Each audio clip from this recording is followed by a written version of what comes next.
So we're going to be playing, or Golden is going to be playing Strikers 1945-2, the second game in the Strikers 1945 series, and probably the most popular of the three. This is a game developed by Psycho, so it's going to be a short but intense run, about 15 minutes long, less than 15 minutes. But the game amps up in difficulty quite a bit pretty quickly.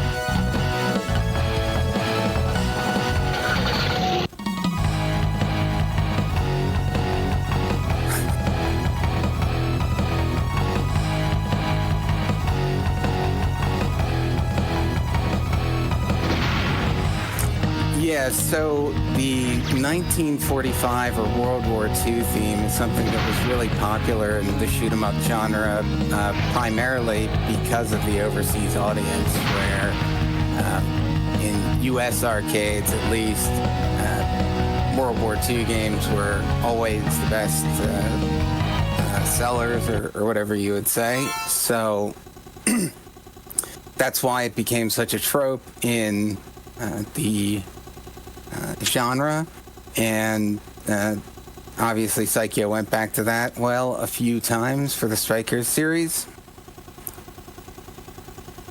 Their earlier game, Sengoku Ace, in their parallel series, which Golden will be playing a little of later, is almost the opposite, being more of a mystical Japanese mythology-based aesthetic.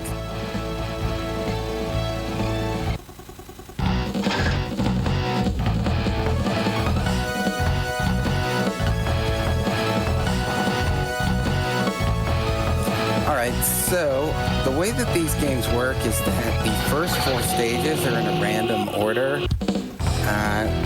There is a way to manipulate this order if you have the ability to reset the PCB, or in the case of this one, if you want the demo a certain number of times, but Golden's just going to be rolling with the punches and taking the stages in random order.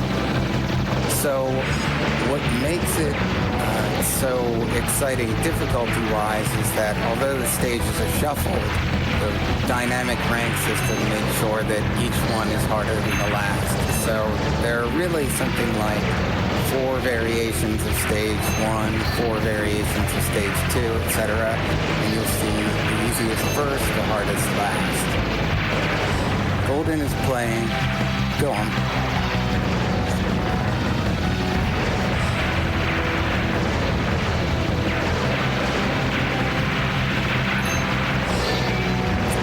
Yeah, it's a game that is a bit difficult to learn because of that shuffling process, but additionally, it's something that makes it really addictive in the arcade, something that, people would go back to and put another credit in, because each time you see a different first stage, and just get that little bit of variety that keeps you playing. So, Golden is playing as the Flying Pancake ship, the VODs. Auto shutdown initiated. Maybe. This is probably the most popular ship in this game, at least when you're just trying to survive a loop of it. The benefits of using the Flying Pancake are that its speed is relatively fast. It's not as fast as the ship you was just playing a tank fever on, but compared to the other choices in this game, I believe it is the fastest. It has a very weak main shot, but it makes up for this with the homing lasers, which do decent damage and are really good at covering the screen from the sides, behind, and all the popcorn enemies get taken out really quickly by these lasers. So it also has a charged laser as its secondary shot. One of the gimmicks of Strikers 1945-2, one of the things that it added after the original game, is this power-up meter. So in the first game, you had a charge shot, which does require you to stop shooting to charge. But in this game, your charge shot is accessible as long as you had meter available. It doesn't take a long time to charge up. But in the case of most of the ships, it's used to increase your damage output. And the Flying Pancake has a really reliable laser sort of shot. Now, we haven't seen Golden use that in a bit because he saved up a level 3 charge. So the idea of the charge meter is that there are 3 variations of that special attack. The one he just used was the fully charged level 3. That does a ton of damage, and in particular, it makes the ship invincible for about 5 seconds. So that makes it basically an equivalent of a bomb in supplement to the bombs he has. So that's something that can be a really good safety weapon to get through. If you're planning ahead and want to get through a boss that you know is going to be particularly difficult, you can save that up at the cost of not being able to use your charge for a very long time. The charge rate is actually logarithmic, so it's not like it takes 3 times as long to charge a level 3 compared to a level 1. Instead, it's more like 20 times as long to get that meter charged all the way up. It's a little misleading how short it looks. But the idea is you can save it up for that safety move, or you can use the lasers frequently and increase your damage output. That there with the 2 lasers is the level 2 charge, and it's just a single laser for level 1. So, yeah, this is a ship that has a lot of tools. And another difference between the different ships are the bomb type, or bombers. In this case, the term bomber is very appropriate because the ships summon support ships. And in this case, it's a B-2, I think, that flies, or a pair of them, that flies in from the sides of the screen, block bullets, and fire at enemy ships. Now, those bombers do actually have limited HP, and they can be knocked out, but it's not likely that you'll see that in the first loop of the game. The second loop substantially increases the bullet count, and that's when you'll be at risk of that happening. You can see the bombers blinking red as they go off screen. So the bosses here generally have static attack patterns, or relative to the player patterns that are static. So there's going to be a lot of tap dodging in this game. Something that you need to do a lot of practice to prepare for, but is going to be consistent and not require you to read the patterns as quickly as they're coming in. Because as you'll notice, as he progresses through the game, the bullets get faster and faster. That's determined by the length of time the player's been alive and a couple other factors, but it's really the length of time that you've been alive.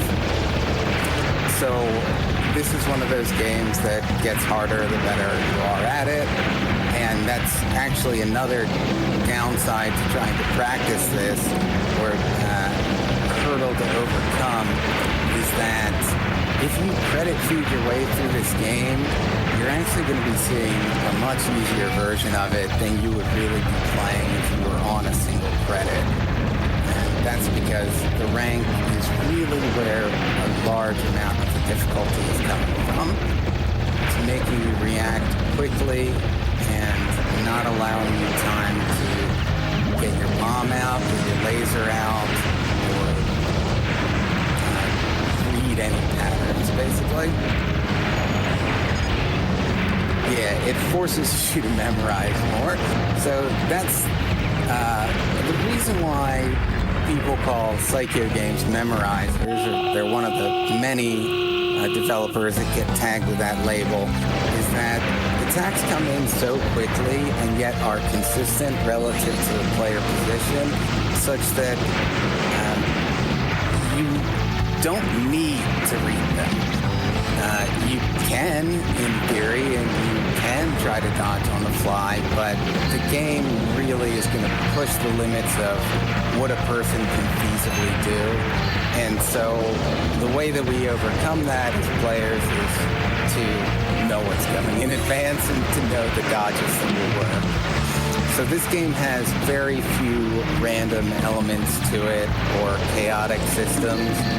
There will be a couple random patterns here and there, but generally speaking, that's not an issue. And when there are random patterns, they're actually not as menacing as the static ones that we usually see.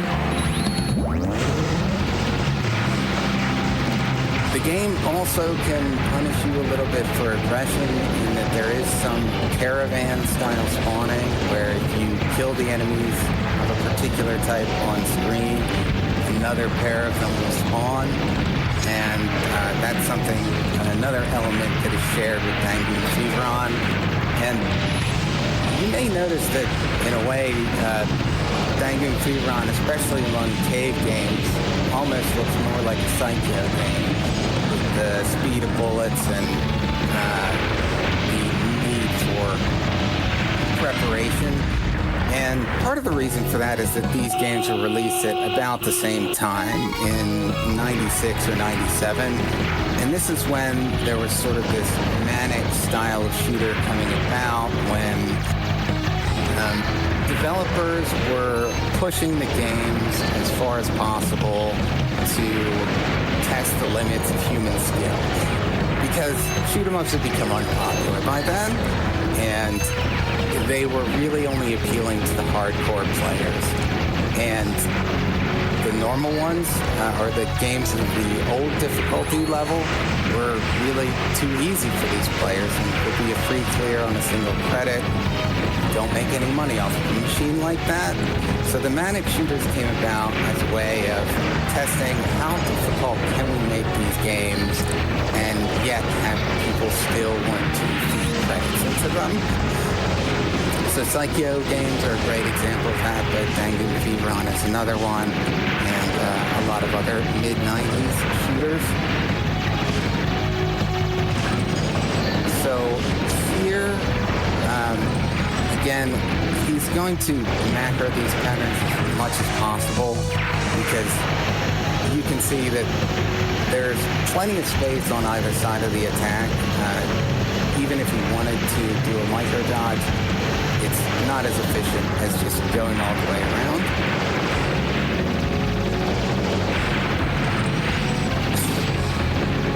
Golden says that was his favorite part of the game. So this one, you can see he did some planned micro dodges there. He knows that the pattern's going to be centered on him and that there's going to be gaps around the central aiming point. So as soon as it's fired, he makes a small adjustment.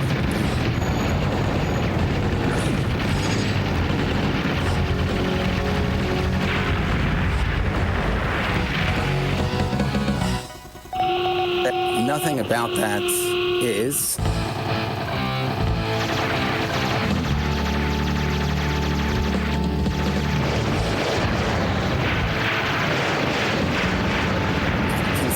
Hear you, but I can't see your screen anymore.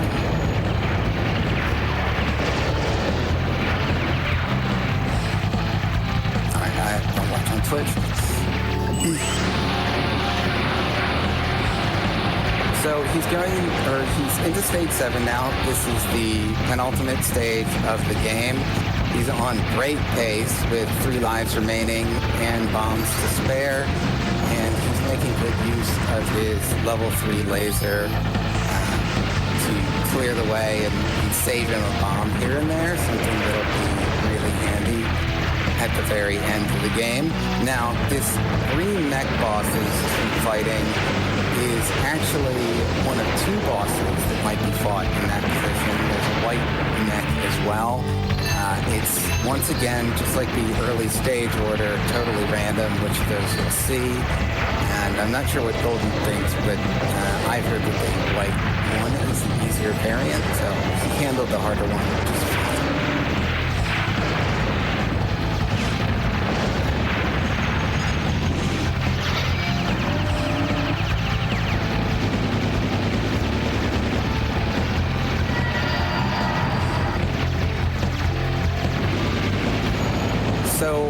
On the yellow crane boss, he sees one of the only random attacks in the game. The burst of bullets that's fired by the ends of the arms, those are a random scatter. Now, coming up here on the mecha boss, there will be a number of patterns that are pretty tough to read and look random, but actually aren't. And that's something that the game kind of just mixes in there and can throw you off. But if you've played it a number of times, if you've watched someone else who knows what they're doing play it, then you can pick up exactly what's happening and the fact that it's not actually variable.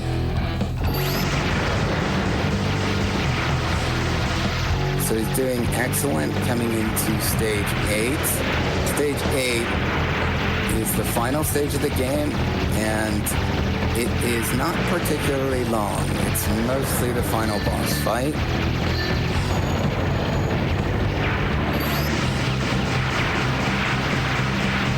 So some of these enemies, if they get away from you, can really cause a lot of problems, and that's another aspect that you need to prepare in advance, or one of the reasons you need to spend some time practicing the game is that there are certain targets that really need to be prioritized so that things don't get completely out of hand.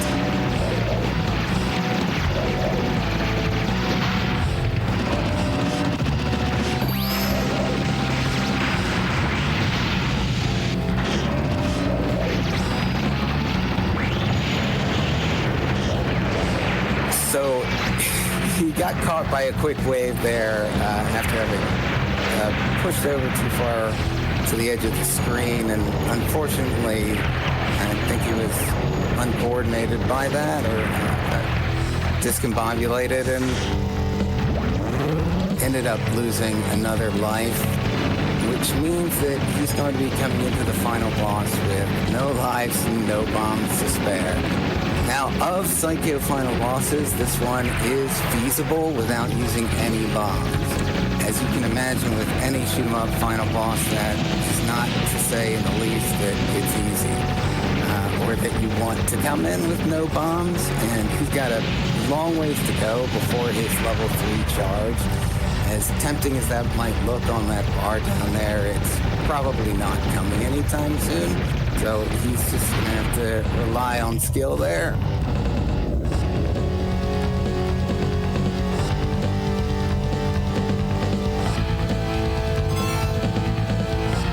So it was a good attempt.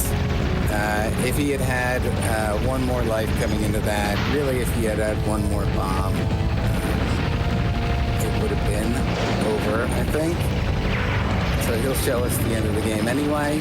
This is a game that does have a full second loop that I believe is only accessed if you've one credit cleared.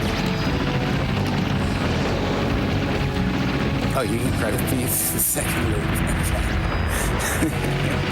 All right, so I guess we'll see the very beginning of Loop 2 as well. But as you can imagine, Loop 2 just intensifies things even farther and turns it into more of a longer endurance test.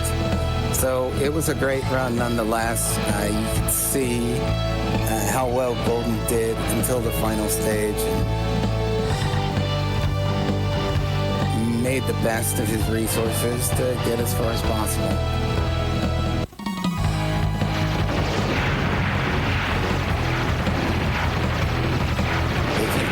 By the way, so he's going to show us the insanity that is the second loop. And this, of course, is just stage 1, and don't forget that the stage order is shuffled again to the second loop, so yet more variants that the player has to deal with in trying to learn the game.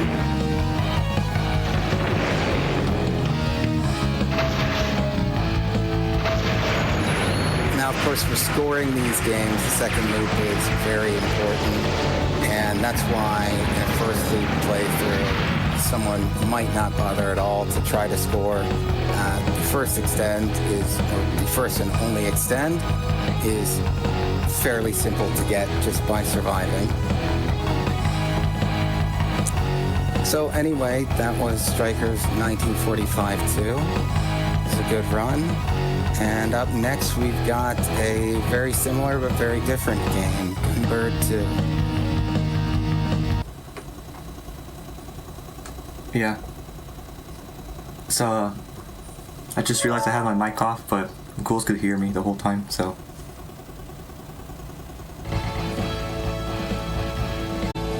I guess it's fine.